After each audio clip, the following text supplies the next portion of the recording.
a prophet of God. I'm even more than a prophet.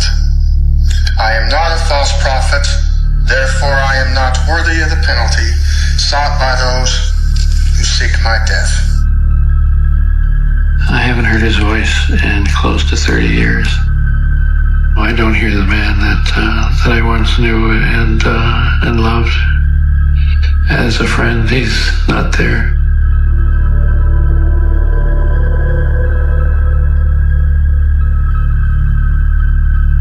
The body of a man was found last night, 2 or 3 others this afternoon. The killer had gagged and bound the victims with electrical duct tape. That was, it's just a hard place to go back to. Because I was there, because I contributed to the family. Even though I left, even though I went to the authorities, it still didn't seem like it was enough. I still find it hard to move on. I hope that this is the day that it happens, that I let go.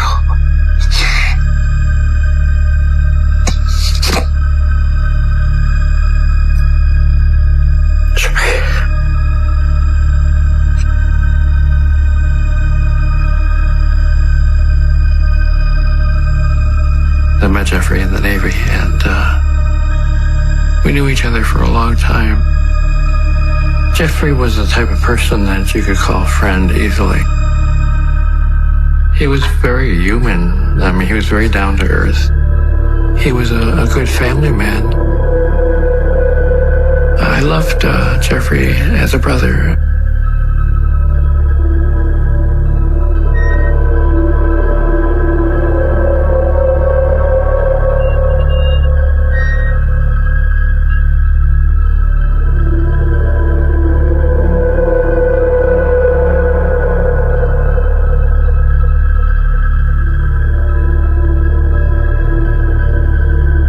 Jeffrey and I were members of the Reorganized Church of Jesus Christ of Latter-day Saints.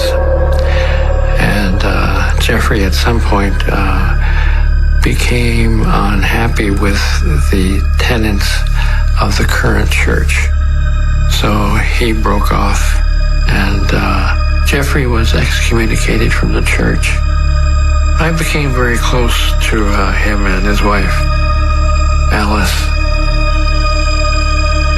Just says it there. This is the record of his people. One day they began sharing the scriptures with me and the things that they believed. And more so, the afflictions that you've seen. Go on. The room took on a glow. A very warm feeling took over me. I saw in my mind's eye a door open, and there was a very bright light behind that door. Isn't it beautiful? It takes into account who we once were and where we're going. I was a binge drinker when I went to visit Jeffrey. I had been a partier. Jeffrey was a good friend to me.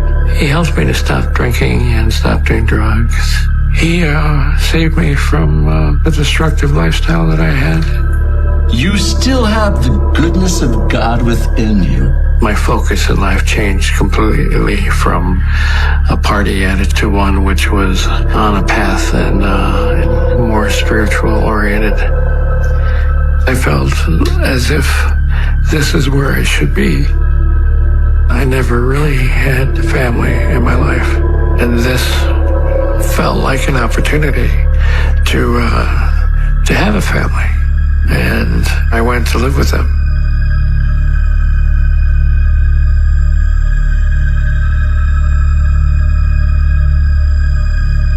What I have learned in my own personal stake to Jesus Christ himself. A lot of people within the church had heard about Jeffrey.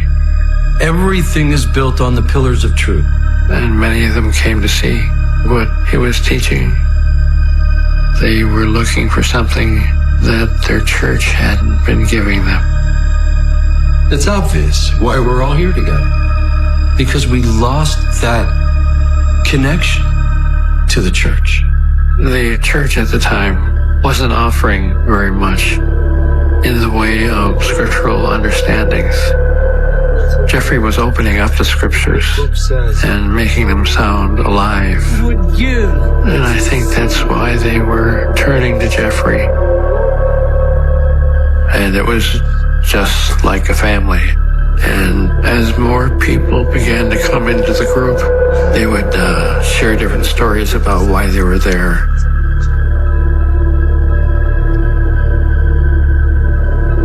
I was probably at the lowest point of my life. I wanted to make some sense of why my world was falling apart and what it was all about.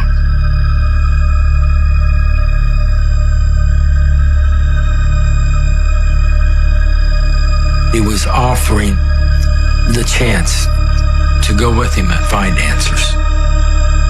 And that sounded good.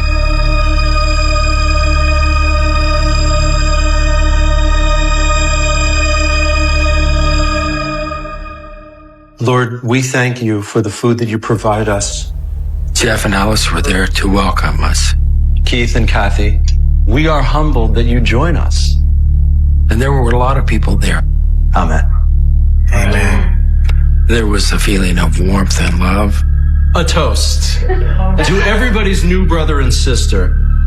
Everyone in the group called Jeff Dad and Alice Mom. They were very much like a big family. Amen. Welcome.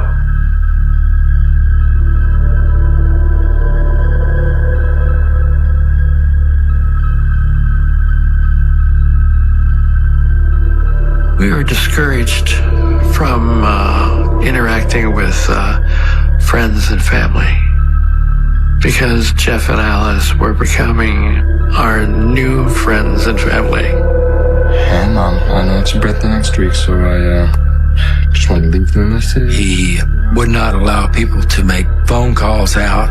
It's going good at home. Unless it was his idea. We know the rules.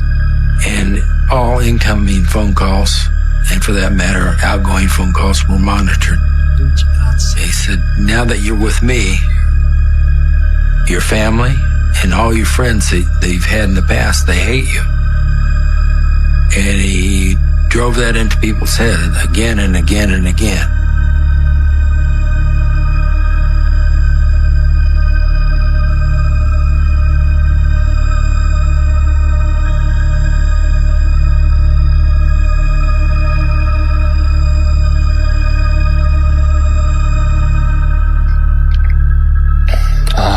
Hey, Jeff, you wanted to see me?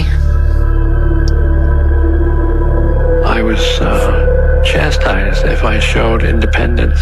Where have you been? I would just go off and do whatever I wanted to do, which made him very angry. You disappeared. A friend of mine from Buffalo had asked me if I wanted to go to Florida, and I said sure, and I just made arrangements to go. And so I went, and I was gone for a week. Came back, and Jeffrey was very angry with me. Because you abandoned your family.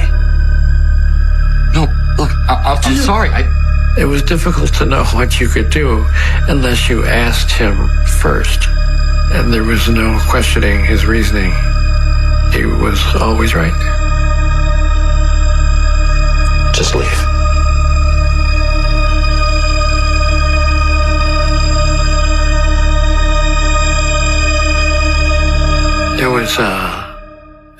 It was shortly after this began happening that Jeffrey began to view himself as a prophet. He began to feel that he was called by God to do something special and to be the voice of God on earth. And that was an issue for me because I still resisted a little bit.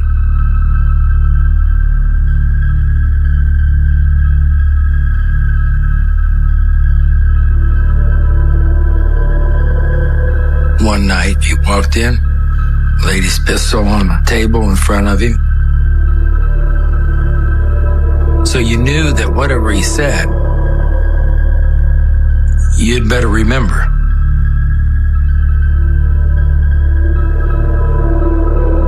Not allowing people outside contact, having people call him Dad and Alice Mom. I think these things, kind of came together to really alarm me.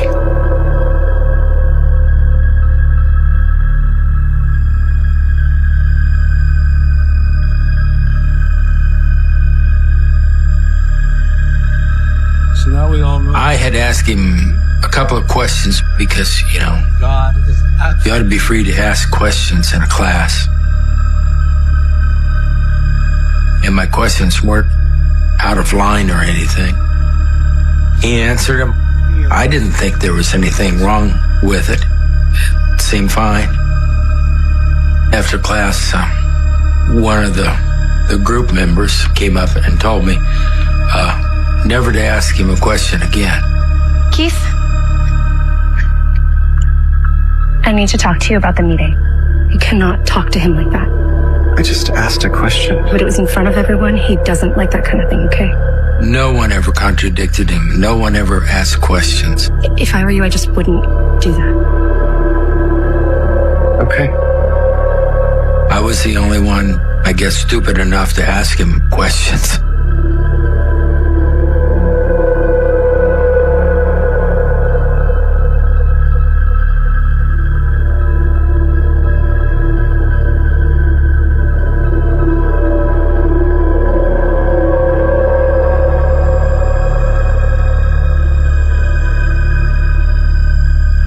He walked in, laid his pistol on the table in front of him, just laid it down, pointing towards the audience.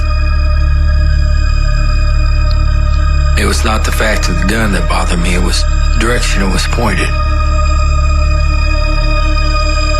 He didn't pick it up.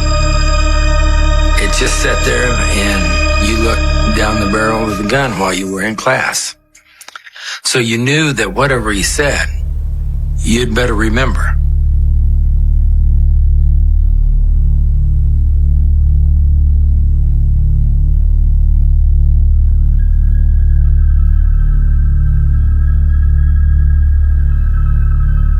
There was no questioning the prophet, because the prophet took his orders from God, and that was where the danger lied.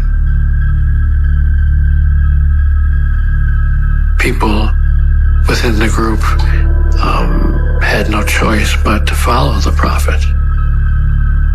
They began to fear Jeffrey more than they feared God. Haven't you noticed his messages have seemed kind of violent? Hey, look, if you got a problem with Jeff, you know what? Bring it up to him. Don't get me in the middle of this. And there was a lot of competition within the group to win Jeffrey's favor. People actually began snitching on one another. So-and-so did this. So-and-so did that. Jeffrey had turned them into little spies on one another.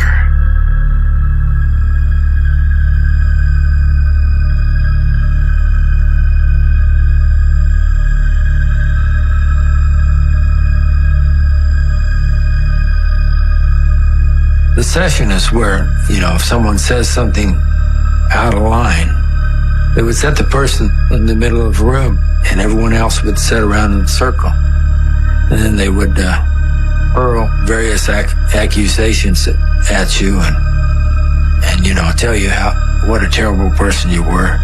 And they would do that all night long. The first session I was subject to went on for hours and hours and hours. And it was to just tear you down. To not say anything that Jeff would not say himself. Not believe anything that Jeff did not believe himself. They were supposed to be of one heart and one mind with Jeff.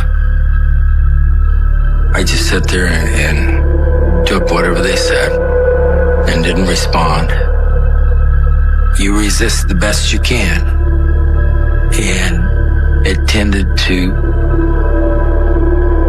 drive people apart. There was not anyone that you could trust.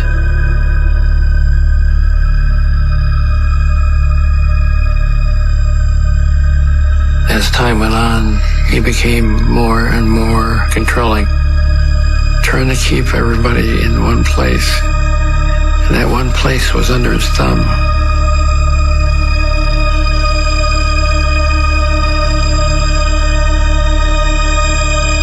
Jeffrey wanted to kill everyone within a 1 mile radius of the temple.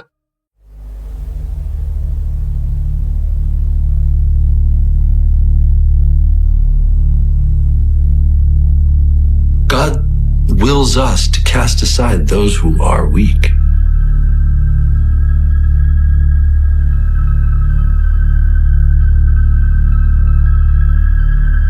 The first time that I've ever heard Jeffrey mention murdering anybody, that was quite a shock. A non-believer amongst us. What are we going to do? We were in class and Jeff began talking about the Averys.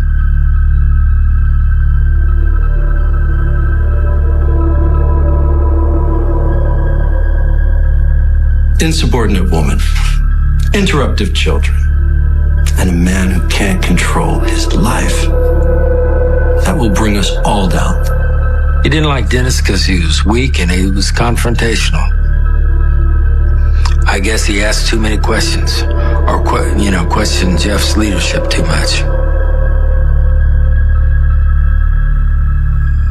Mr. Avery was a mild-mannered person who was led around by his wife, and Jeffrey believed that he didn't have a pair to stand up to her.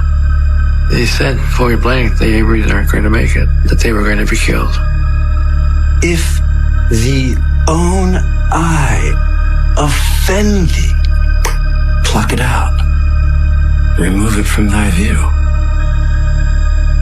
Let's remove Dennis Avery from our view.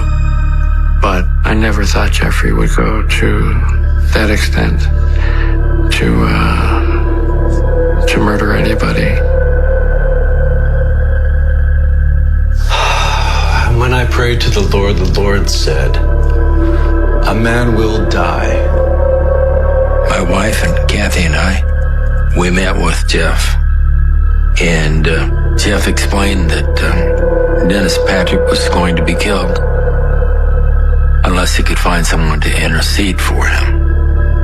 And intercede meant have oral sex with Jeff.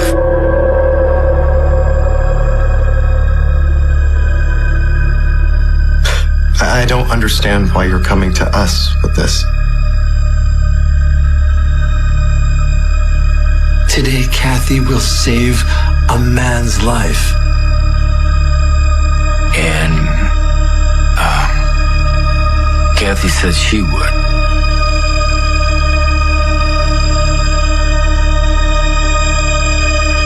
I volunteered. It's God's will.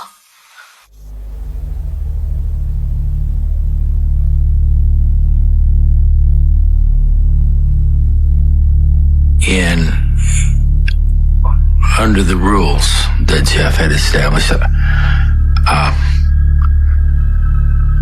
I had to consent as well. If someone else's life is on the line, you can do a lot of things you never imagined you could do. And so I consented.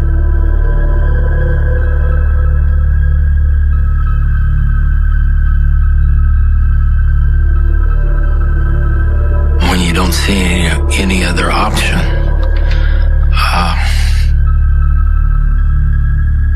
what else do you do?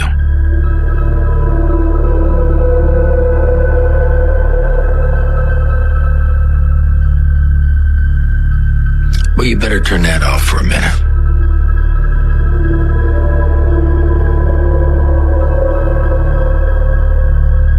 We look at them with disdain because we are the pure. They'll pay. They'll be punished. Jeffrey's teachings began to get darker from that point on. When it came to the teachings of the scriptures, Jeffrey focused in on the wars and the violence. And he was teaching that he was a warrior prophet, that he would have to be like a warrior.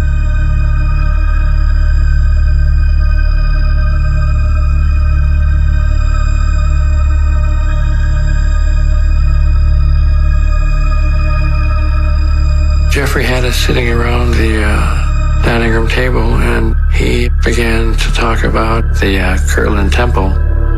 Right now, the church is filled with liars, non-believers. The Kirtland Temple is supposed to be the place where Christ comes back to the earth. Are we going to allow them to foster the Lord's return? But Jeffrey was excommunicated from the church, in part because of his teachings.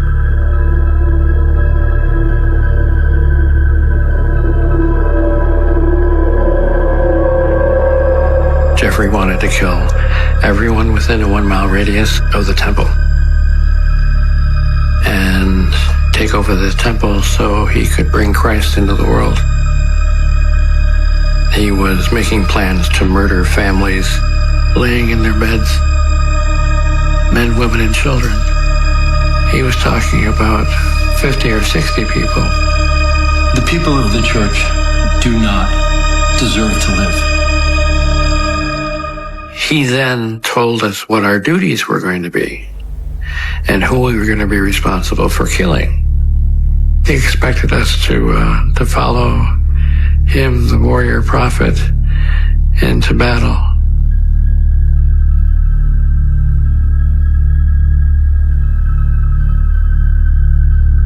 There was a hush, a quiet that came over the room. Everyone was on kind of like pins and needles, sitting there with their jaws open. There wasn't anyone that objected. Nobody would object because he was the prophet. Everyone just sat in silence, basically, or I don't think they really expected to have to do what Jeffrey was asking them to do.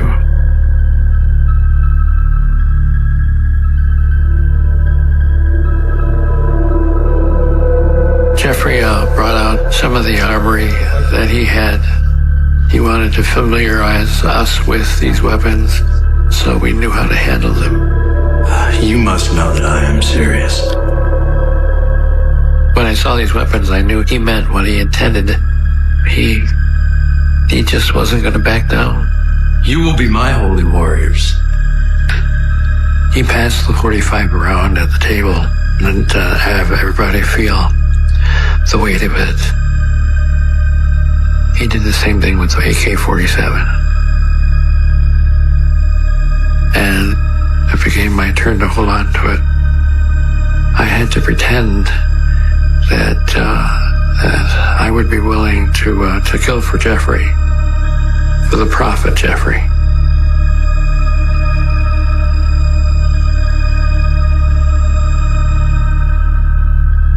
I had to maintain a straight face without him seeing how affected I was by what he was saying. So I just kept my face down and I fought with every particle of my being not to reveal what I was thinking. And I was thinking that the man was actually gone over the edge.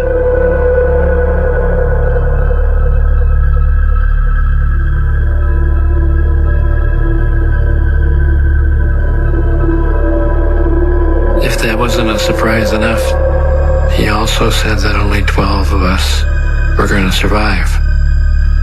There was 16 of us sitting around the table, which meant 4 of us weren't going to survive.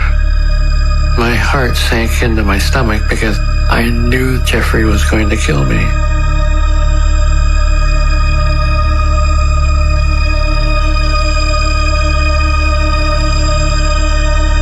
I knew if I looked at him, he would be able to tell what I was thinking.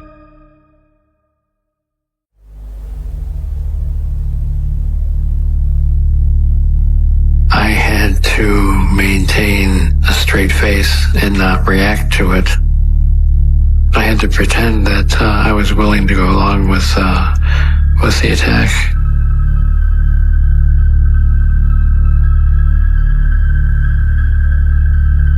There were 16 people around the table. 4 of us were going to have to die. I didn't flee at that moment because I was afraid of Jeffrey. It was that simple.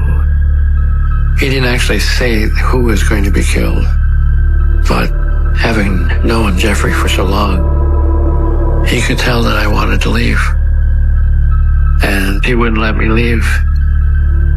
I know he wouldn't let me leave.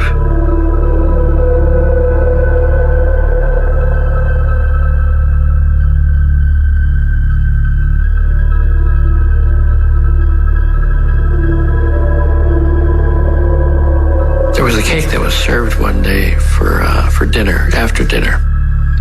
And Kristen said, "Who's the cake for?" And Jeffrey said, "It's Kevin's going away cake."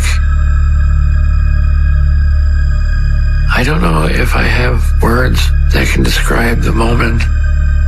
He kind of blew it off like he was just joking, but I took that as a threat. My heart sank into my stomach because I knew that Jeffrey was going to kill me. My best friend was willing to take my life to appease his God. My first thought was to get out of there. I just needed to get out of there. So the following morning, got up as normal. I got dressed. I put my scriptures in my backpack.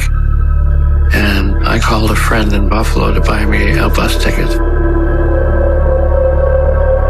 And I got on a bus and went back to Buffalo.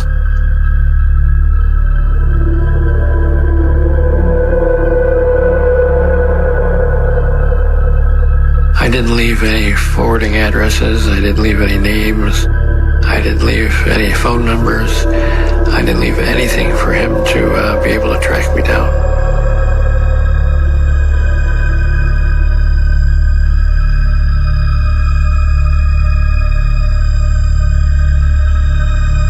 I was so scared I didn't leave the house for a couple of months. I kept peeking out the windows to see if anybody was around or that I recognized. I felt like I was being followed. I wasn't sleeping because I kept expecting Jeffrey to knock at the door.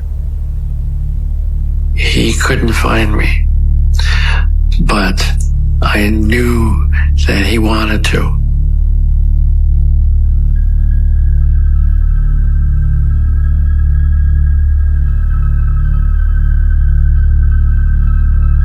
Jeff asked from time to time if anyone had heard from Kevin Curry. He wanted to know where he was. Keith, let's talk for a moment. And he always said, "I just want to tell Kevin that everything is good between us." You know where he is? No. I mean, I'm worried for him. Right. But Kevin kept absolutely off the radar, didn't contact friends or family, and moved every 2 or 3 months. I shouldn't worry. Why am I worried? Thank you. I don't think there was, any idea of reconciliation. What he was probably saying is, "I just want you to come back, Kevin, so I can kill you." I think he absolutely wanted to kill Kevin Curry.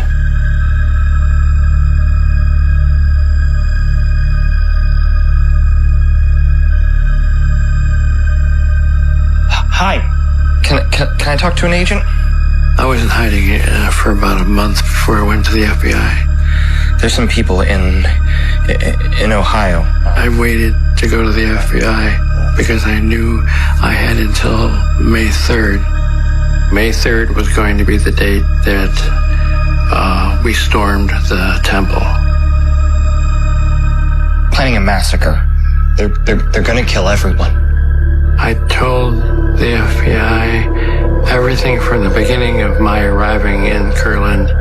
I told them about the plan to take over the Kurland temple. I told them just everything.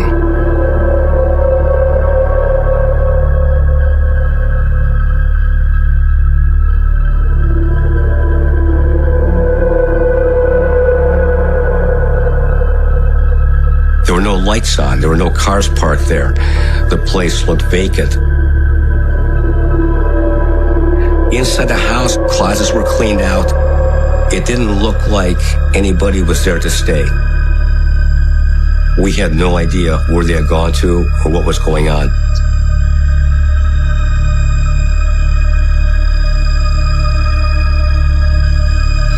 I didn't know what was going to happen. What was he going to do? May 3rd came and went, and nothing happened on May 3rd. I would lay there tossing and turning, and I would end up getting up and watching television. Hundreds of American I'd watch the news looking for Jeffrey. I didn't hear anything from the FBI for several months.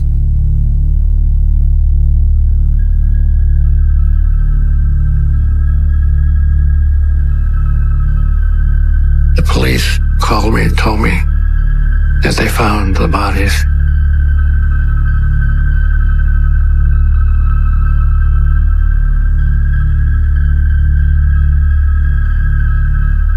Yeah. The phone rang and I picked it up, and it was Chief Yarborough.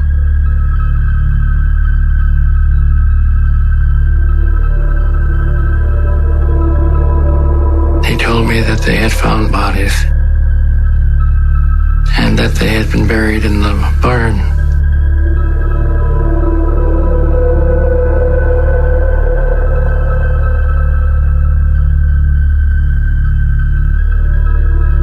He told me that Keith Johnson had given them a tip, and that's how they found them.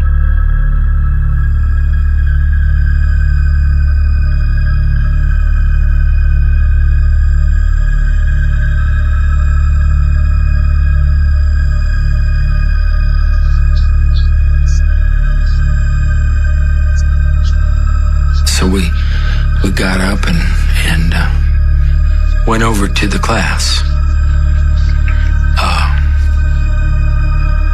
After everyone had showed up, Jeff came in and said, "The Averys are dead."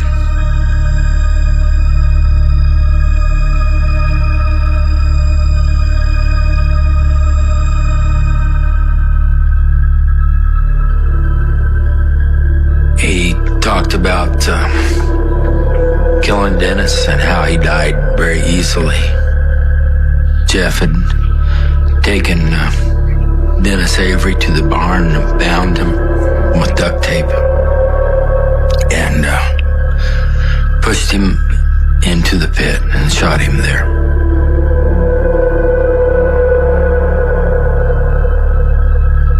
Next was Cheryl Avery.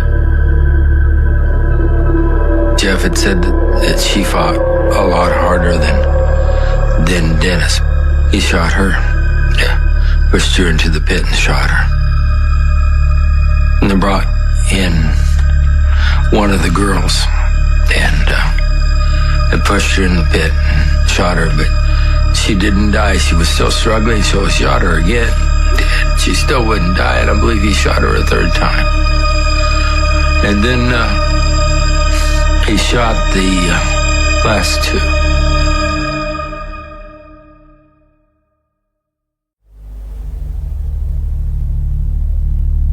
And Jeff wasn't remorseful at all. He seemed rather cheerful about it all. Kind of like a scientist dissecting a bug. He dissected the murders.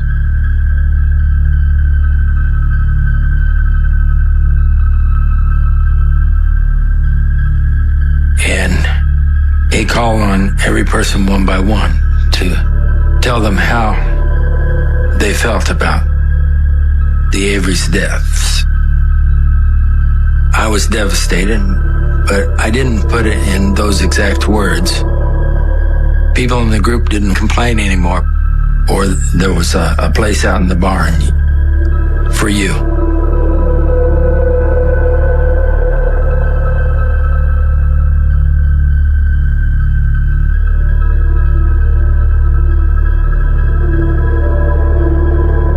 I knew he was going to kill people again, and I had to do it. I told him everything I could remember about the murders. Then they asked me to draw a picture of where I thought the bodies were. And so I drew him a map of the barn. There was just such an overwhelming sense of relief of finally being able to do something. And I don't know that they believed me. It took about 8 hours for local police and federal agents to dig through the floor of the barn and exhume the bodies. It was a cold morning. The ground was real wet, heavy clay. As we started digging farther and farther below, there was a real putrid odor coming out of the pit. And I started to gag. As each body was discovered, we discovered there was duct tape on the face, hands, the legs. I began to mentally imagine the brutality, how indifferent and cruel and inhumane it was.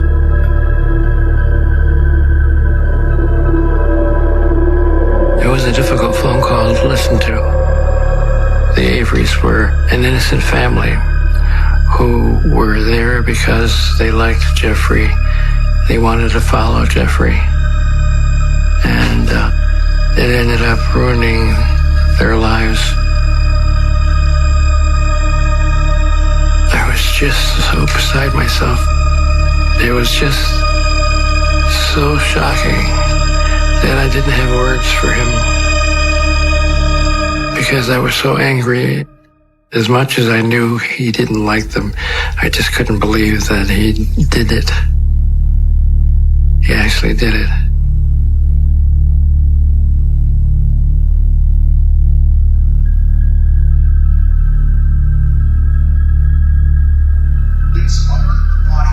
I turned the news on. They showed the farmhouse and they showed the barn. The body of a man was found last night, 2 or 3 others this afternoon. And they talked about that's where the murders took place. Dennis and Cheryl Avery wanted out. I'm told that's when the Averys and their 3 little girls were executed, their bodies buried in the barn.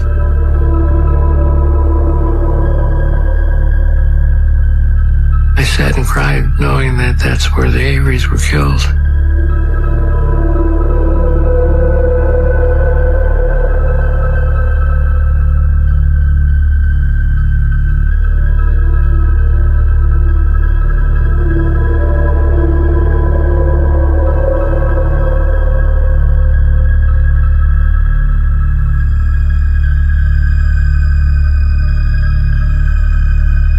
Mr. Avery sought to lead people to false gods, and yes, I put him to death. That is why we are here.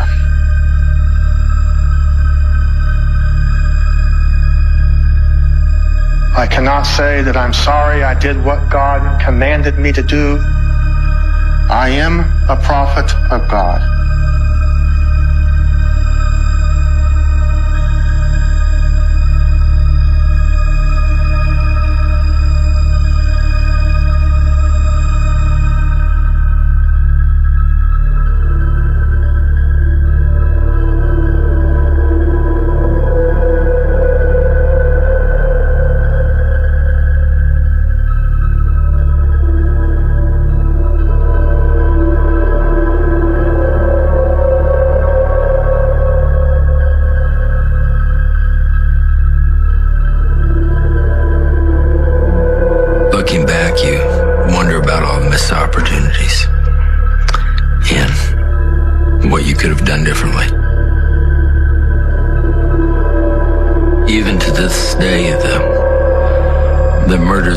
never go away. They continually break my heart when I think about them. I feel desperately sorry that they lost their lives when they had so much more life to go. Seeing the photos makes you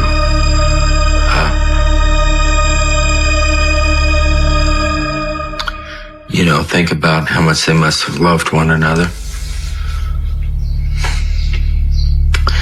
And think about the trust, the misplaced trust they put in Jeff, like so many of us did. And I just can't imagine what they went through. I'm going to turn the page because I can't look at them anymore.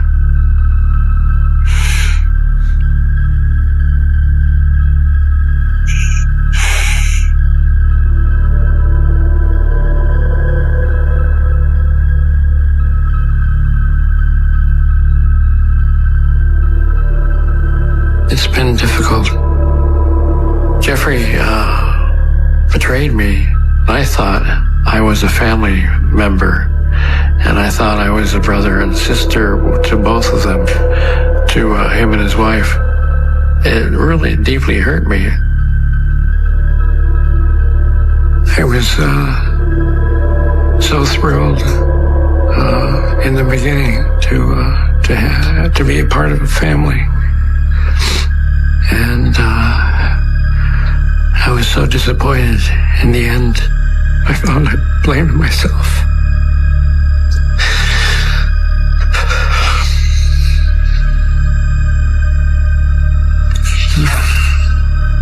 The fear that they must have felt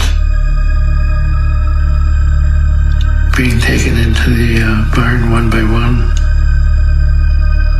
Even though I left, even though I went to the authorities, it still didn't seem like it was enough. I still find it hard to move on.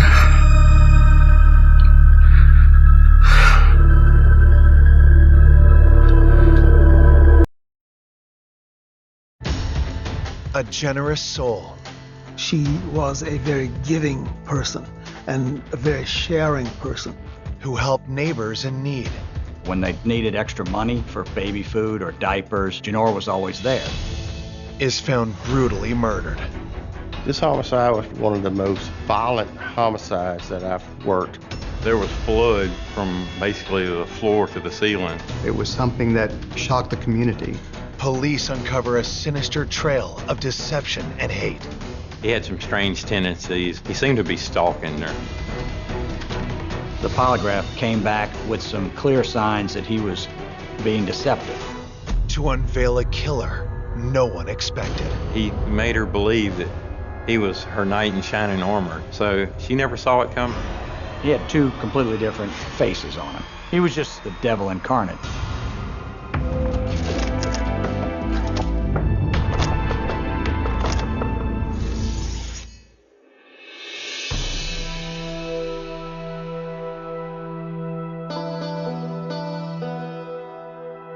One hot summer morning in the sleepy rural town of Clinton, Louisiana, the sheriff's office gets a call that sends them to a farmhouse just outside of town.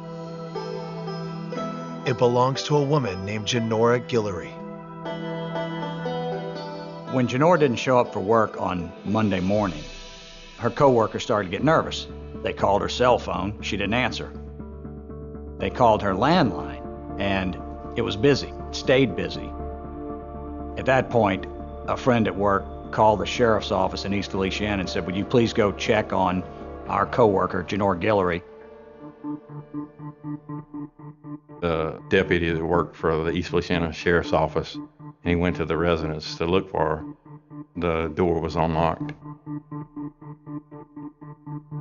And he discovered the body.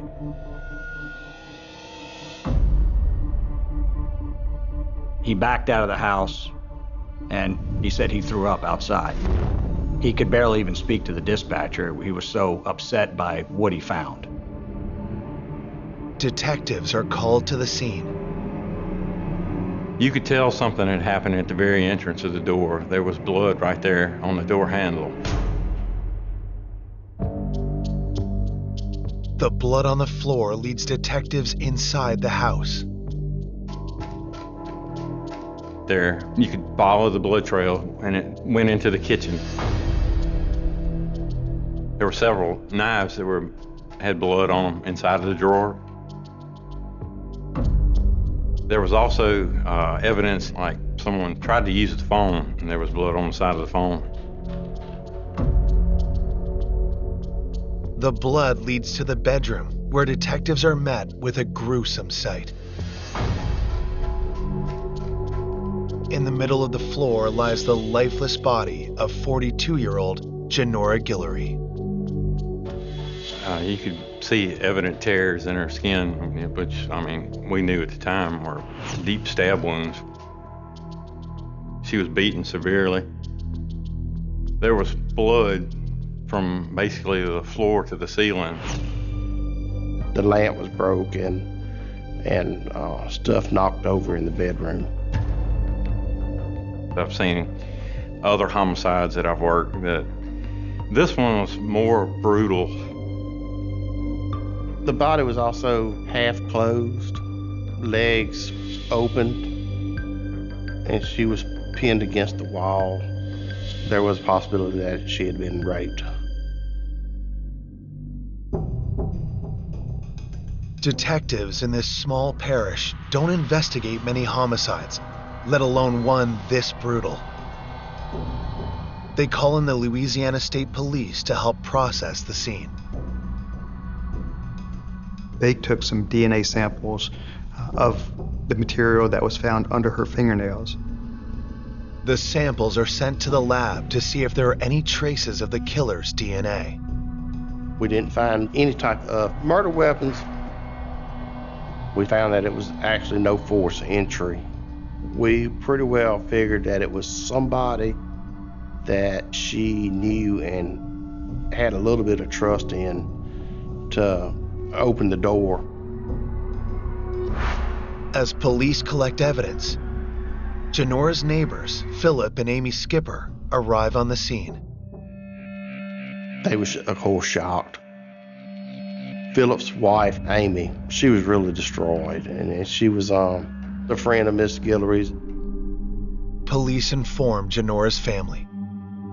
Her brother-in-law, Albert, is the first to get the terrible news. I received a call from the sheriff's office indicating that Janora was dead, had been murdered, and obviously it was just an unbelievably bad moment.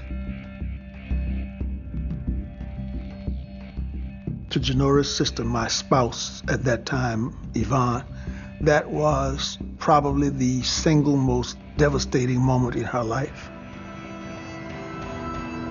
The family rushes to the scene. When they arrive, detectives ask them for any details they can provide about Janora. Janora grew up in Eunice, Louisiana, a small town in St. Landry Parish. From the time that Janora was a young girl in school, she was a very giving person. She was a very intelligent woman, filled with love for life, filled with love for animals. Janora worked at an insurance company in Baton Rouge, but chose to live in rural Clinton, where she could indulge in her passion for animals. She had 30 dogs, she had 3 or 4 horses. She had rescue animals. She took care of friends' animals if they couldn't. Animals were a big part of her life. Friends were a big part of Janora's life too. She was thrilled when a sweet couple moved in across the street, and they immediately hit it off. Philip and Amy Skipper moved into her neighborhood, and I felt very comfortable that she had developed this warm relationship with the Skippers. Over the years, Janora and her neighbors became close friends. Genora told me how reliable they were and how hardworking they were. Genora really liked her neighbors, and she thought of the Skippers almost like family. Now her friends are heartbroken over Genora's violent death, and police are faced with the puzzle of finding her killer. It made no sense. Genora had no enemies, and she wasn't involved in anything shady or suspicious. When the autopsy report comes back the next day, it concludes that the murder took place between 11 p.m. and 2 a.m. It also reveals just how brutal Genora's final moments were. She was shot 5 times with a .22 caliber gun and stabbed 5 times. But neither of these attacks caused her death. A severe blow to the back of the head severed her brainstem from her body. She was actually alive, and she was fighting back and was stabbed and shot.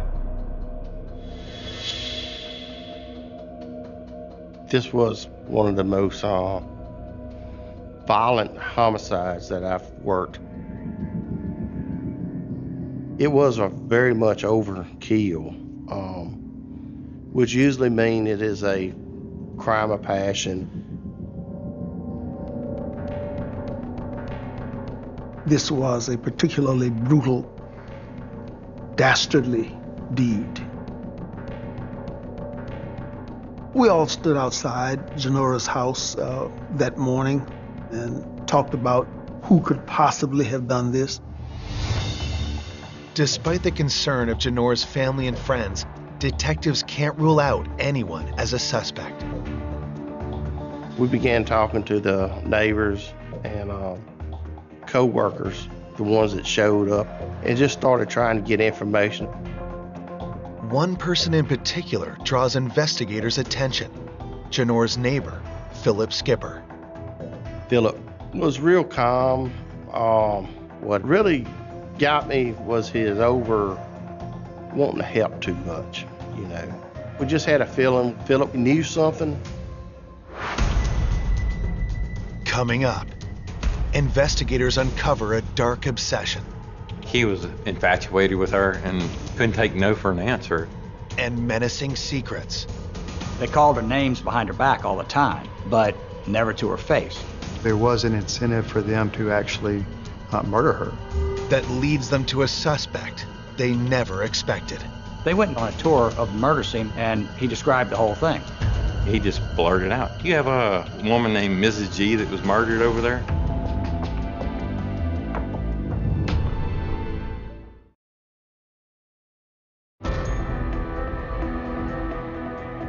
After 42-year-old Genora Guillory is found savagely killed in her home, detectives in Clinton, Louisiana suspect that her neighbor, Philip Skipper, might know something about the murder.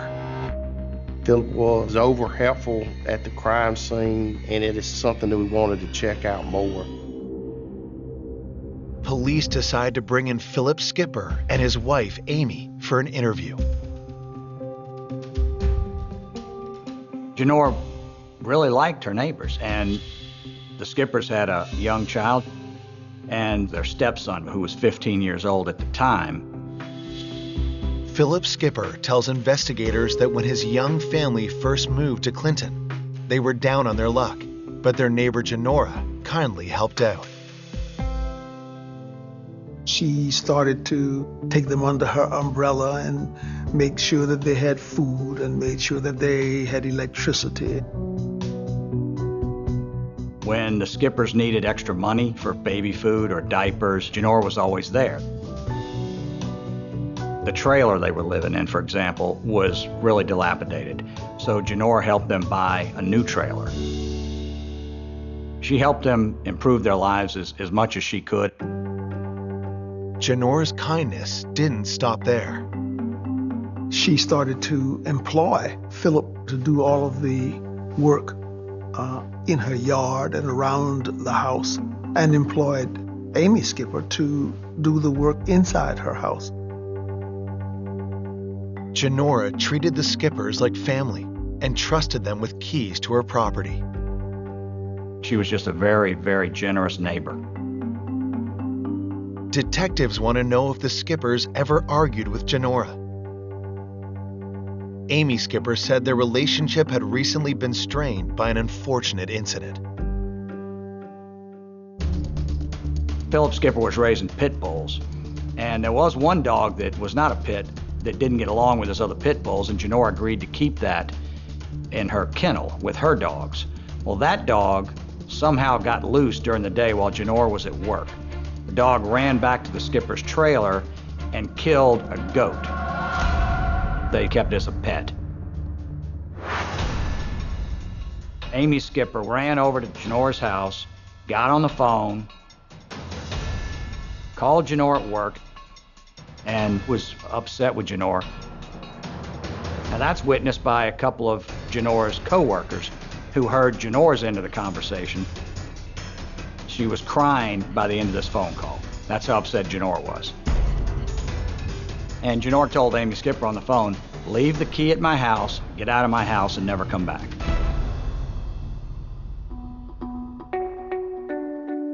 When police question Philip about the conflict, he tells them that he and Amy had since patched things up with Janora, and they were back on friendly terms. Philip Skipper was dismissive about the falling out. He said it was just a dispute among neighbors, and they worked it out, and there was no lingering after effects.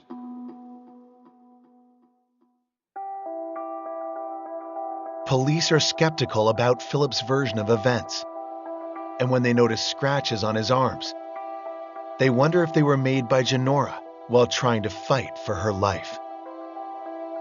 Questioned him about that. He said it was from him and his stepson wrestling in the yard.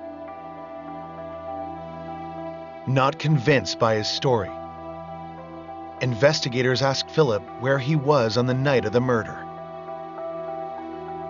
And he said he was asleep at the time that the murder happened.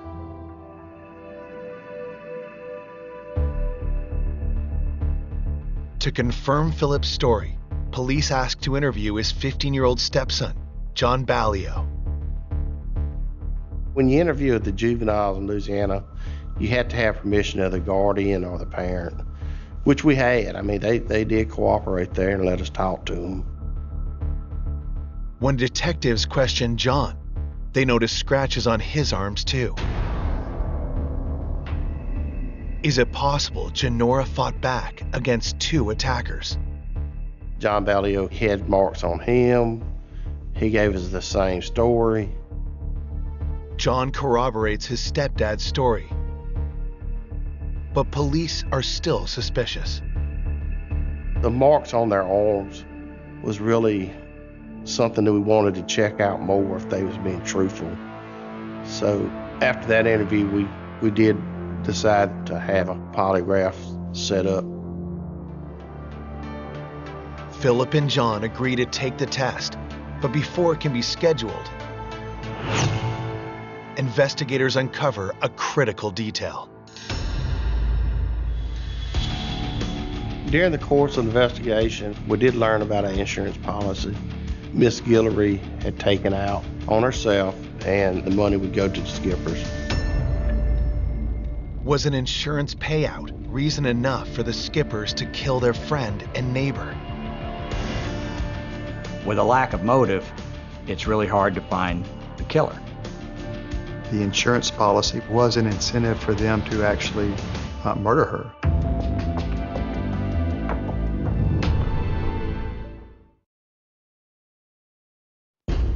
Police have just discovered that murder victim Janora Guillory's neighbors, the Skipper family, are the beneficiaries of Janora's $25,000 life insurance policy. And it's just kind of unusual that the neighbor would have an insurance policy and list the other neighbor as a beneficiary. They're not related. The insurance policy raises eyebrows for investigators, but Janora's family is well aware of the policy and does not suspect foul play. Janora wanted to make sure that the Skippers had the food that they needed, had the clothing that they needed for at least a period of time should she meet an untimely departure. The skippers, after Janora's death, did not know how to collect. They contacted me and asked me to assist them, and I did. Still, police believe the insurance money is a possible motive. That, coupled with the scratches on Philip and John's arms, convinces detectives to take the next step. Philip Skipper and John Ballio showed up at the Baton Rouge Police Department, which has a polygraphy unit, and they both took separate polygraph tests. The polygraph interrogator asked 15-year-old John Ballio for an alibi. John Ballio said he was at home asleep when the murders occurred. Both John and Philip are asked about their knowledge of the murder by the examiner. And when their responses are analyzed, detectives are surprised by the results. Both of their tests came back with no real signs of deception. The results on the polygraphs, they was inconclusive, and the officer that was doing the polygraph didn't think that they had done the murder. The results are a blow to the investigation, and lead detectives drop the Skippers as suspects. We still didn't have no physical evidence, and the polygraph made us think, well, we need to start looking elsewhere. Detectives interview Janora's friends and coworkers about anyone she may have dated recently. A friend of Miss Guillory's did give us the name of Tommy Alexandra. Police track down Tommy at his home in a nearby town. He agrees to talk to police. Tommy tells investigators that he met Janora months prior at a feed store where she was stocking up on food for her animals. Janora agreed to meet Tommy for a drink, their first of several dates. Tommy and Janora had dated on and off for some time. But it soon became apparent to Janora that Tommy had other love interests. It turned out Tommy Alexander was not just dating Janora at the time. He was dating a couple of different women. Janora really liked him, but Tommy didn't want to settle down. He wasn't going to commit to one woman. Is it possible that an argument between Janora and Tommy could have turned deadly? We interviewed Tommy about the homicide. On the night Janora was murdered, Tommy says that he was at home. Police talk to his girlfriend, who confirms his alibi. They were able to eventually eliminate him as a suspect. As far as physical evidence to tie a specific suspect to the scene, there really wasn't anything. They kept trying to dig for facts, but they were hampered by the fact that, once again, they couldn't figure out why anyone wanted to kill her. Determined to get justice for Janora, investigators interview her coworkers and discover that she had an ongoing conflict with a man in her life. We learned about another friend, Steve Williams, from co-workers, and basically what we learned is that he wanted to date Miss Guillory. But the feeling is not mutual. Steve Williams managed to persuade Janora to go out one time, and that was enough for her. She didn't want to go out with him again, and she let him know. But he didn't take that no very well. Miss Guillory had really got concerned about him, according to her friends. He would sit out in the parking lot and wait for her to get off from work, would show up unannounced. Steve Williams showed up out of the blue while she was working her horses. He pursued her a little more aggressively than was comfortable for the family. From co-workers' explanations over there, he seemed to be stalking Janora. Janora said, "He's bothering me and he needs to stop." When detectives look into Steve Williams, they're shocked to learn that their potential suspect is one of their own. Steve Williams was a Baton Rouge police officer.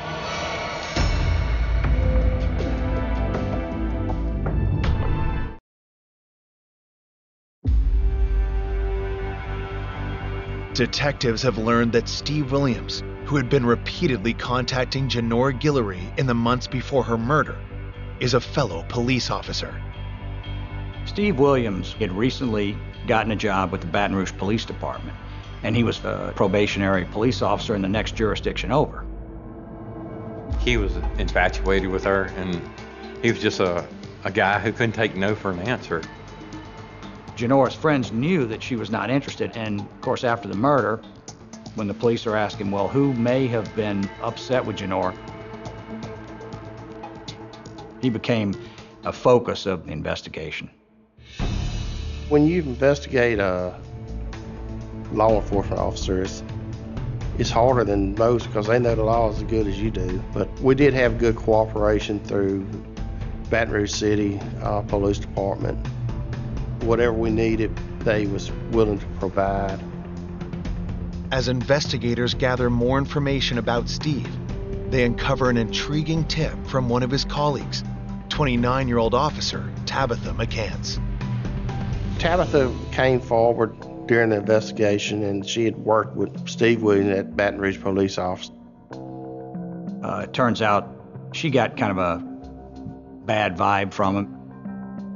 Tabitha tells investigators that she overheard Steve having heated phone conversations with a woman on several occasions while at the police shooting range.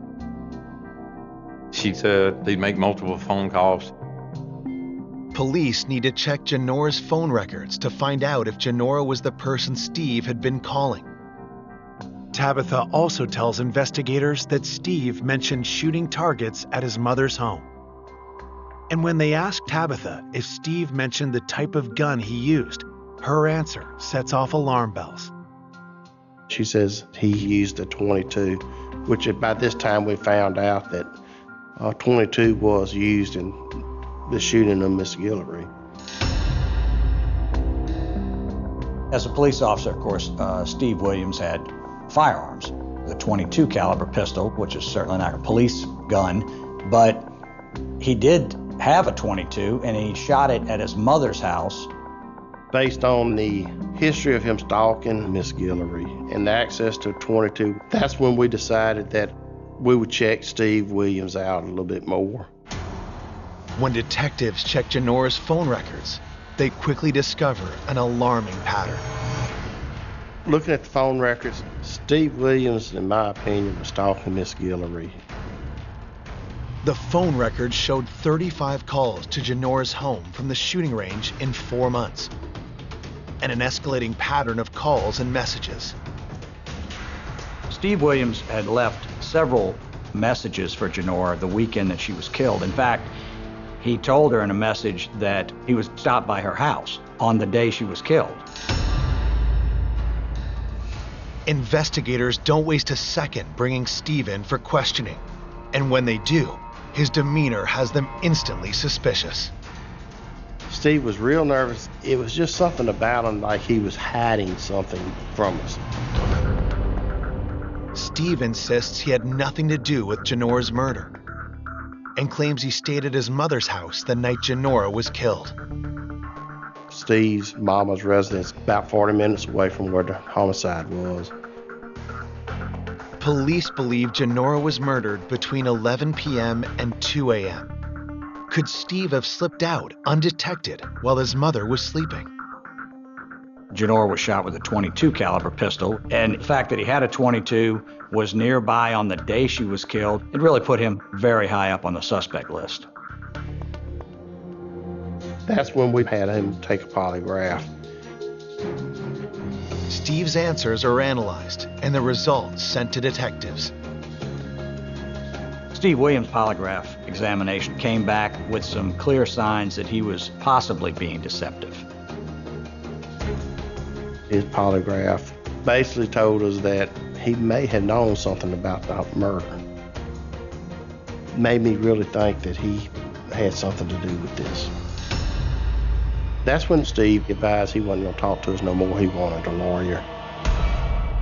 Despite Steve's refusal to cooperate, detectives continue to investigate him. He looked like a good suspect. Now the question would be, can they find the evidence to prove it? They got a warrant for his house, they got warrants for his personal cars, and they got a warrant for his police car. Now, to do that, they had to work with the Baton Rouge Police Department. And the detectives were hoping to recover a .22, knife, anything with blood stains, anything to link him to the crime scene. They didn't find anything. It's a major setback. But detectives still have one last piece of forensic evidence that they believe could connect Steve Williams to the murder. They get a search warrant for a DNA sample from Steve to see if it's a match for genetic material found on Janora's body. We had those fingernail scrapings that were taken off her from the State Police Crime Lab.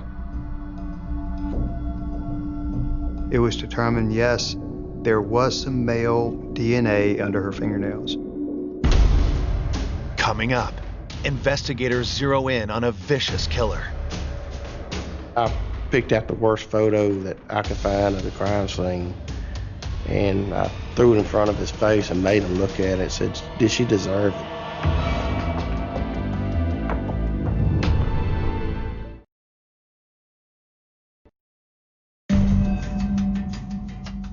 Police hope to use DNA evidence to link Baton Rouge police officer Steve Williams to Janora Guillory's murder. Steve's DNA is compared to material found under Janora's fingernails. His DNA was not actually determined to be under her fingernails. The DNA also doesn't match any known criminals in the FBI database. The fingernail scrapings came back to a known male genetic profile.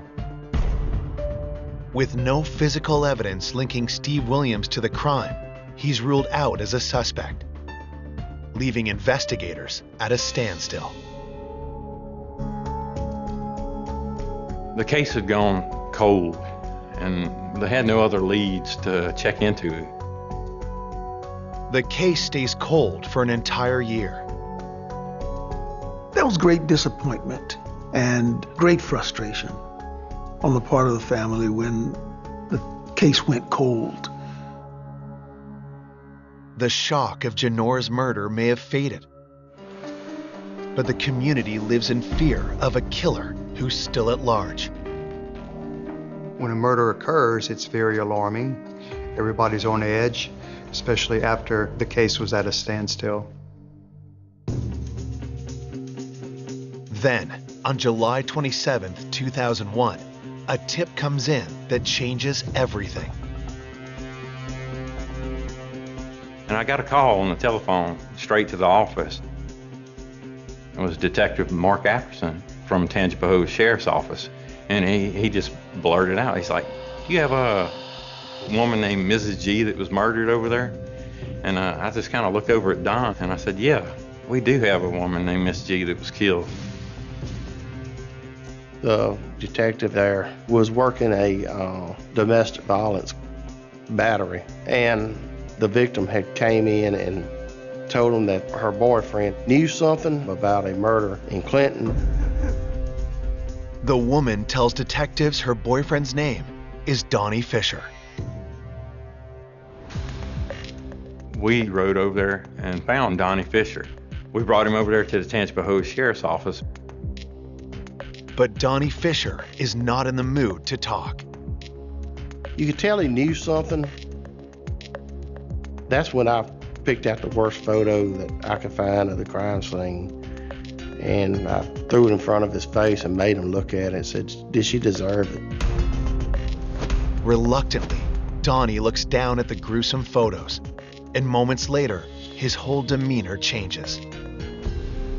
He started to break down and cry. And he looked at it and then he told us basically his confession. Donnie says he heard a detailed account of the murder from one of Janora's neighbors. The neighbor took Donnie Fisher on a tour of the murder scene. He said once they got there, He took them and said, this is how it happened. Investigators are stunned. They question all of Janora's neighbors at the outset of the investigation, but it didn't uncover any useful information or lead to an arrest. Detectives demand that Donnie reveal the neighbor's name. He said it was John Ballio, Philip Skipper's stepson. Detectives are shocked. They press Donnie for details, and he claims that John told him about the murder while cleaning up Janora Guillory's house. Janora Guillory's family had hired John Ballio to go clean up the crime scene. Donnie Fisher, he was out there helping, so as they're cleaning up the house, John Ballio was bragging to Donnie Fisher about how he killed Janora Guillory. John Ballio took Donnie and said, here's what we did here, here's what we did here, and he described the whole thing. Investigators don't know whether to believe Donnie's story, especially since John Ballio's polygraph was considered truthful. Yet every word of it lines up with the evidence. John actually showed Donnie how Miss G ran through the house, and talking to Donnie, he described everything that we'd put together from what we seen at the crime scene. Detectives want to know, why would Ballio want Janora dead after all she had done for his family? Miss Guillory would rather help somebody than hurt somebody, you know. She would do anything she could to help the Skippers. It's kind of heartbreaking. Police now believe that Donnie is telling the truth, so they quickly file an arrest warrant.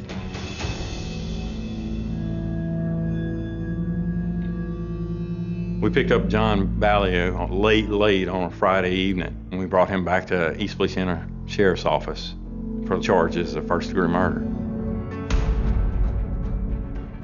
Investigators now believe the key to cracking this case is a confession from the alleged killer. Luckily, a recent change in Louisiana state law allows them to question a minor accused of murder without a lawyer or guardian present.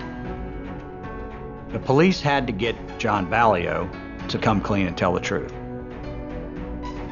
We brought him to my office and advised him of his rights.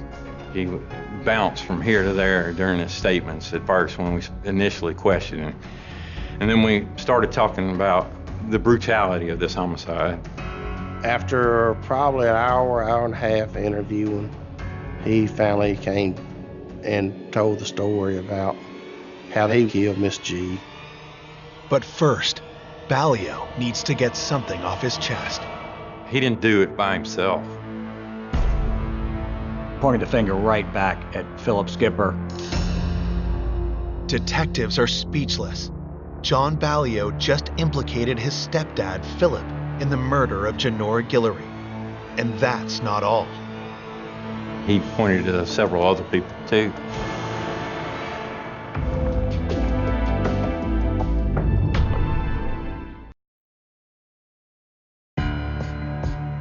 Detectives in Clinton, Louisiana have just arrested Philip Skipper's stepson, John Ballio, for the murder of 42-year-old Janora Guillory. John started basically telling us how this went down. And John claims he didn't act alone. He points the finger at his stepdad, Philip Skipper, and two other people. Johnny Hoyt was a brother-in-law to Philip Skipper, and Lisa Skipper Hoyt was a sister to Philip Skipper. He said they killed this woman together. Lisa and Johnny, that's the first time their name had ever came up. And we were, of course, shocked. John Ballio gave a detailed confession on videotape to exactly what happened. John claims that Philip, Johnny, and Lisa had formed a white supremacist gang called the Brotherhood, and that killing Janora was meant to be John's initiation into the group. It would be my true test of brotherhood. It was a skinhead gang. Actually, they were very anti-black and neo-Nazi. Philip Skipper, he had two completely different faces on him. I mean, he had the one he presented to Janora Guillory, which was, you know, the nice neighbor. And then behind her back, he called her all kind of names. He hated black people. He basically made her believe that he was her knight in shining armor. She never saw it coming. Killing Janora would not only initiate Ballio into their gang, but also bring a financial windfall. Philip Skipper was smart enough to figure out that, hey, if she doesn't like us anymore, it's not going to be very long before she changes that insurance policy and names someone else as beneficiary. Ballio tells detectives that on the night of the murder, the group had been drinking heavily. They arrived at Janora's door at 2 a.m. When we got there, Lisa walked up to the door and knocked on it and told Ms. G that she needed some money to get the baby some diapers. And Miss G cracked the door open. That's when Johnny hit her and forced his way in there. They just jumped on her like a pack of hyenas. She ran through the house, down the hall, screaming for him to leave her alone. And she ran into the kitchen and got to the knife drawer trying to get her knife so she could cut him to make him leave her alone. Eventually, she ran to her bedroom. John told us that they took turns stabbing her, and they took turns beating her, and they took turns shooting her. And then somebody threw the final blow that, according to the medical examiner, killed her instantly. It was a blow with a bat to the head. Philip started hitting her with the bat. And after Miss G stopped breathing, they started raping her. John Ballio said that they used condoms. There was not an indication of any seminal fluid or any semen at the scene that night. With no evidence to back up John Ballio's claim of sexual assault, the rape charges are dropped. But detectives are still determined to bring Janora's killers to justice. John Ballio's confession gave us enough probable cause to make sure this case got prosecuted. For cooperating with police, John is given a deal. He pleads guilty to second-degree murder and receives a juvenile life sentence to expire when he turns 21. Lisa Hoyt also takes a plea agreement and is sentenced to 25 years. That leaves Johnny Hoyt and Philip Skipper to face justice in separate trials. When news of the arrests gets out, Janora's family is devastated. When the family found that Philip and John were involved, they were really, really upset and angry that the people that Janora had taken care of so diligently were the ones involved in her murder. The prosecutors are determined to bring Janora's killers to justice, but they have a problem. There's no concrete evidence linking either Philip or Johnny to the crime scene. There was some male DNA under her fingernails, but it did not match the samples that we had from the 3 males in this case. Both cases rest entirely on the testimony of John Ballio. John Ballio walked us through what happened that night, and that was crucial for our case. He actually brought everything together and made the whole situation make sense to a jury. It was Philip Skipper's trial. The jury came back with a unanimous verdict. He was guilty of second-degree murder. Philip Skipper is sentenced to life in prison without the possibility of parole. Philip's wife, Amy, is not charged with any crime. A lot of times people ask, what about Amy? What about Amy? Amy Skipper had no idea what her husband was doing. I genuinely believe that Amy Skipper did not have any knowledge of what was going to take place, I believe that she had nothing to do with this. Johnny Hoyt was found guilty of second-degree murder and sentenced to 25 years without the possibility of parole. But for the family of Jenora Guillory, no punishment could possibly make up for the pain they suffered in the wake of her murder. Jenora's father died of a broken heart. It was just a very, very difficult time for everyone in that family. I'd like for people to remember Jenora as we knew her, warm and happy, and someone who would give the shirt off her back to anyone who needed it. We are all happy to have had our lives enriched by her passage through this life.